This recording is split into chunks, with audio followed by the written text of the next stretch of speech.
हम व्यापारी समाज की 2 दिन पहले मैं पुलिस थाने में भी गया था। सुमित जी शिवलानी के ऊपर प्राणघातक हमला हुआ था। कुछ इनके ज़मीन का विषय था, इनकी ज़मीन पे किसी ने कब्जा कर लिया था और उसके विषय में इनसे मारपीट भी की गई थी। ये अपनी ही ज़मीन का डीएलआर करवाने गए थे।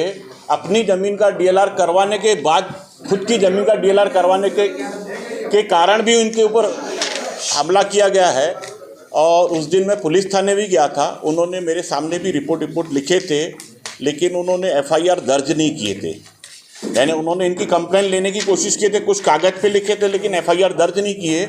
मैं आपके माध्यम से यही बताना चाहता हूँ कि आज व्यापारी समाज या यहाँ के सर्विस क्लास एक मराठी मानुस अगर ये कुछ पैसे वैसे बचा के अगर ये छोटा मोटा प्लाट लेता है और उसकी रजिस्ट्री होती है 4-6 महीने पे किसी भू माफिया का वहाँ पर कब्जा हो जाता है। गोंदिया में भू माफियाओं का बहुत बड़ा रैकेट चल रहा है। गोंदिया में भू माफियाओं का आतंक चल रहा है।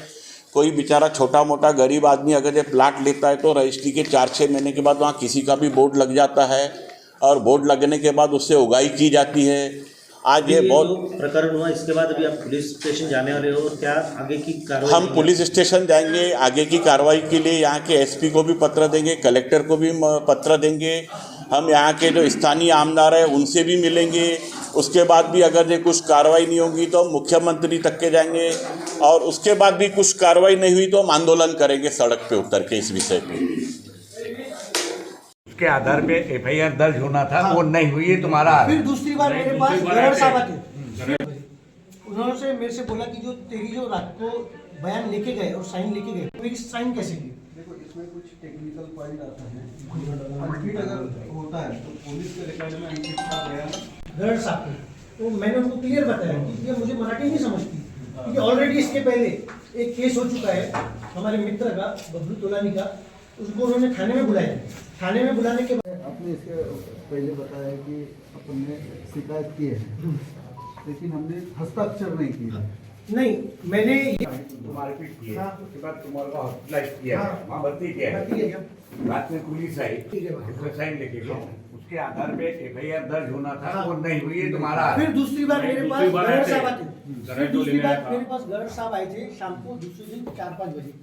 उन्होंने मेरे से बोला जमीन पे 2 महीने पहले कब्जा किया था। मैंने उसके डॉक्यूमेंट पूरे सीधे किए और मैं डीलर के लिए देने वाला था। इससे ये बात की जानकारी मिली होंगी। मुझे रोक के उसने कहा अगर तूने अपना डीलर दिया तो तेरे को जान से मार देंगे। मैंने कहा मैं अपनी ज़मीन का डीलर दे रहा हूँ, आपकी ज़मीन का नहीं। अगर आपकी ज़मीन है तो आप गवर्नमेंट को अपना डीलर दीजिए और अपनी ज़मीन सीधी कराइए। उसने कहा ये ज़मीन पे 2 महीनों से मैं बैठा हूँ, ये ज़मीन अब मेरी है, इसलिए तू डीलर मत देना, नहीं तो तेरे को और तेरे परिवार को जान से मार देंगे। मैंने कहा मैं अपना डीलर दूंगा। इतना कहने पे उसके साथ के 3-4 व्यक्तियों ने और निक्कू ने मुझसे मारपीट की और मारपीट करते करते निक्कू नायक ने बोला औजार निकाल, इसको मार। दीप करके एक लड़का था, उसने बोला यहाँ मत मार, थोड़ा साइड ले जा, यहाँ पे कैमरे लगे हुए, साइड में ले जाके उन्होंने मेरे को यहाँ औजार मारे, चाकू, गुप्ती और कुछ अन्य हथियार थे उनके पास। और मेरे गले की 18 ग्राम की सोने की चेन, 12,000 नगद लेके उन्होंने मुझसे कहा अब अगर तू पुलिस थाने गया तो तेरे को जान से मार देंगे। मैं इसके पहले पुलिस वालों को मार चुका हूँ और 3 महीने में वापस आया हूँ। तुम भी रिपोर्ट कराएंगा, मैं वापस आ जाऊँगा, तेरे को और तेरे परिवार को जान से मार दूँगा। इस तरह की मुझे उसने घटना हुई। घटना होने के बाद मैं वहाँ से गया पुलिस थाने। पुलिस थाने से मुझे लेके गया केटीएस में। रात को मुझे 1:30 बजे मेरे से बयान लिया गया। बयान लेने के बाद मुझसे ब्लड सैंपल लिया गया मेरा, जो ब्लड टेस्ट होने जाता है। उसके बाद दूसरे दिन फिर गरड़ साहब आते हैं मेरे से बयान लेने। तुम्हारा जो कल का बयान है वो हम अनफिट था, डॉक्टर ने दिए, इसलिए तुमसे फिर से बयान ले रहे हैं। मैंने उनसे कहा ठीक है आप मुझसे बयान लीजिए और मुझे मराठी नहीं समझती, आप हिंदी में बयान लीजिए। उन्होंने कहा नहीं, हम मराठी में बयान लिखेंगे, तुम हिंदी में बोलिए। मैंने कहा ठीक है। मैंने अपना बयान दिया। बयान देने के बाद उन्होंने मुझसे साइन करने को कहा। मैंने उनका फ़ोटोकॉपी लिया और मैंने अपने वकील साहब को भेजा। उन्होंने, वकील साहब ने पढ़ के मुझे बताया इसमें जो जो तूने बोला है उसमें कुछ पॉइंट मिस है। मैंने उनसे कहा तो उन्होंने बोला मैंने ये लिख लिया है, अब रिपोर्ट चेंज नहीं होगी। तो मैंने कहा मैं साइन नहीं कर सकता। तो बोले मैं तेरी रिपोर्ट नहीं लूँगा और वहाँ से चले गए।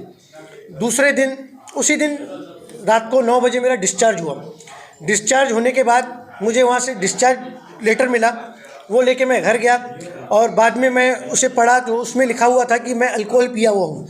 जबकि एक दिन पहले जब मैं हॉस्पिटल में एडमिट हुआ था, मैडम ने मुझसे पूछा था और मैडम ने अपनी रिपोर्ट में ये लिखा है कि मैं अल्कोहल पिया हुआ नहीं हूँ। बट दूसरे दिन जब मैं रिपोर्ट डिस्चार्ज लेटर मिलता है उसमें लिखा हुआ था अल्कोहल, यानी उन्होंने वो रिपोर्ट बदल दी थी। इसका मतलब है कि इसमें किसी न किसी की साठगांठ है, आरोपी की या पुलिस वालों की। अब वो पुलिस की इन्वेस्टिगेशन है, वो किसके साथ क्या करते हैं वो पुलिस देखेंगी किसकी साठगांठ है।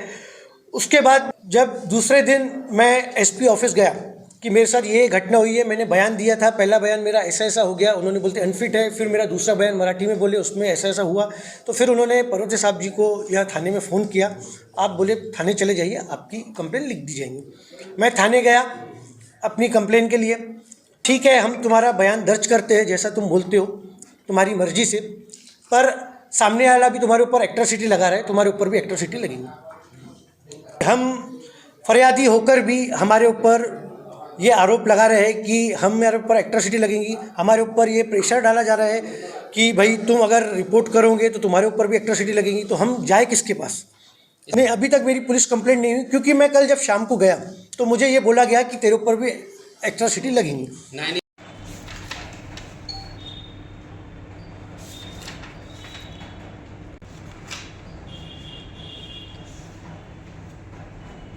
डीएसपी झाले का हो मनोहर दगड साहेब ना सुमित शिवलानी हा 12 तारखेला एक दवाखान्यात भरती झाला होता, त्याबद्दल आम्हाला मेमो आला होता, त्याबद्दल आम्ही चौकशी केली। तर याचं आणि परत एका व्यक्तीचा सेंटर बार अँड रेस्टॉरंट आहे मनोहर चौकात, त्या बारच्या पायरीवरती भांडण झालं आणि त्यांची धक्काबुक्की झाली त्या ठिकाणी। आणि त्या याच्यावरून मग तो पोलीस स्टेशनला तक्रार द्यायला आला, तर त्यांना आपण मेडिकलला पाठवलं।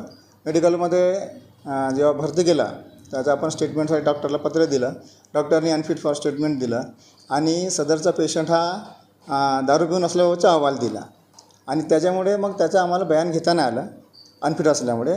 आमची टीम परत दुसऱ्या दिवशी सकाळी परत स्टेटमेंट घ्यायला गेली, तर सदर जखमीने सांगितलं की मी स्टेटमेंट देणार नाही, मी माझ्या वकिलांकडून लिहून तुम्हाला स्टेटमेंट आपली जी काय तक्रार ती देतो। त्यानंतर तो दुपारी पोलीस स्टेशनला आला। आम्ही म्हटलं की काय तक्रार आहे, तुम्हाला लेखी द्यायची आहे की तोंडी द्यायची आहे?